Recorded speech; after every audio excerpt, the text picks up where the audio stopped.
secara populer selalu diidentikan dengan spirit, motivasi, semangat perubahan. Spirit, motivasi, semangat untuk pemulihan, pembaharuan, mendobrak kemapanan. Ada spirit, semangat, motivasi untuk move on, untuk sebuah perubahan, untuk sebuah perbaikan tantangan kehidupan. Setiap kita merayakan kebangkitan, mestinya pertanyaan pokok yang ada dalam diri saya, diri kita adalah, apakah saya sudah berubah? Atau apakah saya mau membangun lagi komitmen untuk berubah? Saya harus merubah diri saya. Saya harus memperbaharui diri saya. Saya adalah agen perubahan untuk diri saya sebelum saya merubah hidup orang-orang lain. Kemungkinan saya tidak mampu merubah hidup orang lain.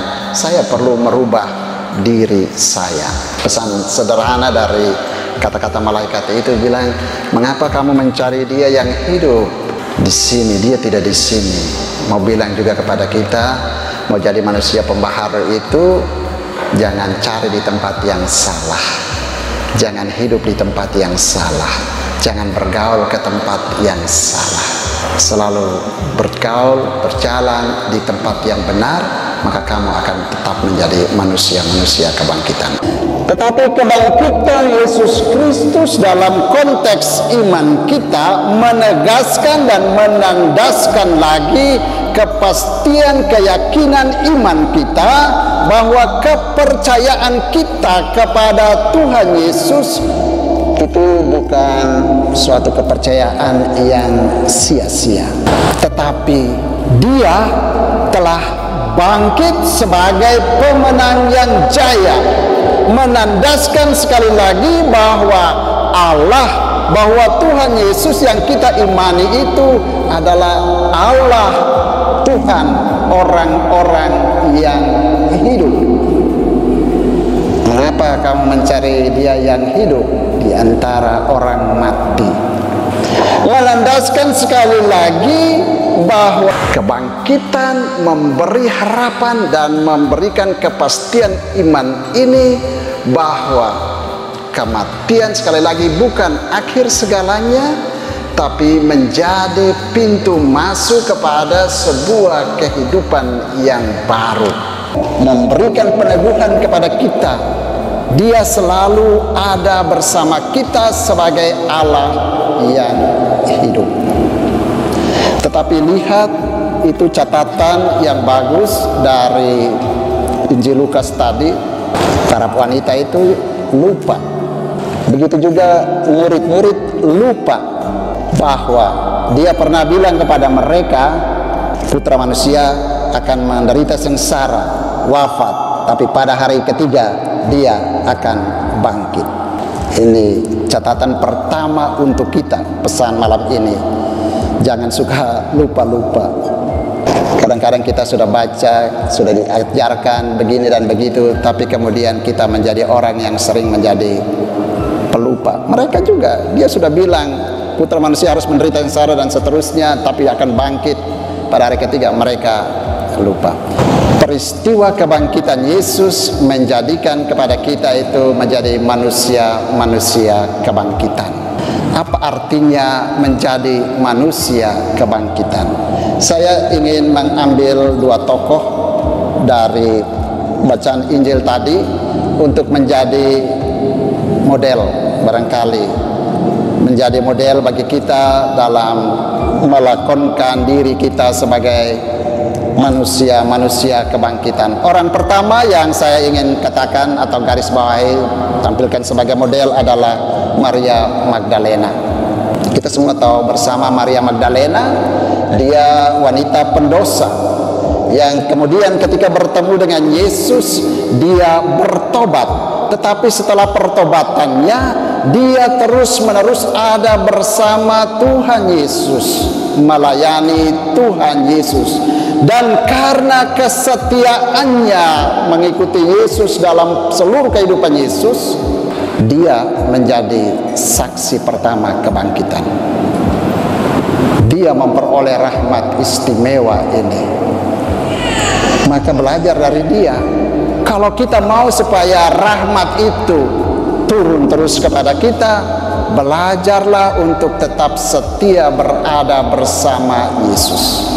Jadi pesannya itu, kalau kita mau supaya ada perubahan, ada rahmat itu tercurah terus ke dalam hidup kita, belajar untuk setia dan setia dan setia dan setia. Tetapi juga yang bagus ditampilkan oleh Maria Magdalena dan teman-teman wanita yang lain ini, kita tahu bersama wanita itu di Yahudi itu menjadi orang kelas 2 secara sosial. Omongan mereka itu tidak dipakai, mereka juga tidak punya hak untuk berbicara di hadapan umum apalagi. Tetapi lihat, ketika mereka datang dan melihat makam kosong dan bertemu dengan 2 malaikat itu, mereka segera datang kepada para murid dan cerita tentang kebangkitan itu, cerita tentang kebenaran kebangkitan itu. Itu mau beri pesan kepada kita, jangan takut untuk mengatakan kebenaran, meskipun resikonya seperti Maria Magdalena tidak dipercaya, meskipun resikonya mungkin dicibir, dihina dan seterusnya, tidak didengarkan, diacukan. Tetapi apalagi kalau kita mewakili orang-orang yang lemah, yang voiceless, yang tidak punya akses terhadap kekuasaan dan lain-lain, lalu kadang-kadang kita daripada orang ngomong orang tidak dengar, lebih baik sudah orang diam-diam saja. Semangat kebangkitan bilang tidak boleh begitu. Maria Magdalena ini, mereka datang dan cerita meskipun risikonya tadi mereka tidak dipercaya. Apalagi kitab suci tadi mengatakan segera mereka datang. Jadi jangan tunda-tunda. Kalau lihat ada hal yang tidak beres, segera katakan yang tidak beres itu, tentu kepada yang berwenang. Petrus dan murid-murid itu adalah orang-orang yang diberikan otoritas waktu itu untuk para pengikut Yesus. Jadi mereka memang cari orang yang tepat. Kipersenya di situ adalah Petrus dan para murid, dan mereka cerita itu. Meskipun tadi ada konsekuensi atau risiko tidak dipercaya. Keberanian ini harus menandai, menjadi ciri manusia kebangkitan. Mau bilang juga kepada kita, mau jadi manusia pembaharu itu jangan cari di tempat yang salah, jangan hidup di tempat yang salah, jangan bergaul ke tempat yang salah. Selalu bergaul, berjalan di tempat yang benar, maka kamu akan tetap menjadi manusia kebangkitan. Itu dari Maria Magdalena. Bagus juga kita lihat Petrus. Kita semua tahu Petrus ya, dia tadi dikatakan di Lukas itu ketika mendengar itu, meskipun mereka tidak percaya, tapi dia berdiri dan berlari. Ini luar biasa. Dia berdiri dan berlari, seorang yang beberapa hari lalu menyangkal Yesus sampai 3 kali. Seorang yang seolah-olah tidak mengenal Yesus, terpuruk, dan kemudian dia menyesal. Seharusnya dia menjadi mau angkat muka lagi, sudah nyandam, malu harusnya. Tapi ini luar biasa, dia berdiri dan berlari.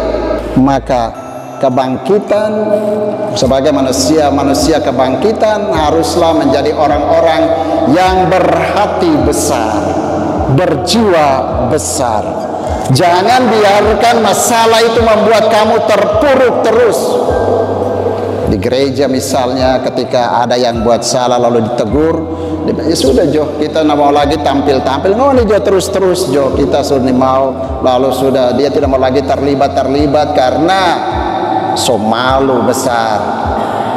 Malam ini Petrus menampilkan sosok yang lain.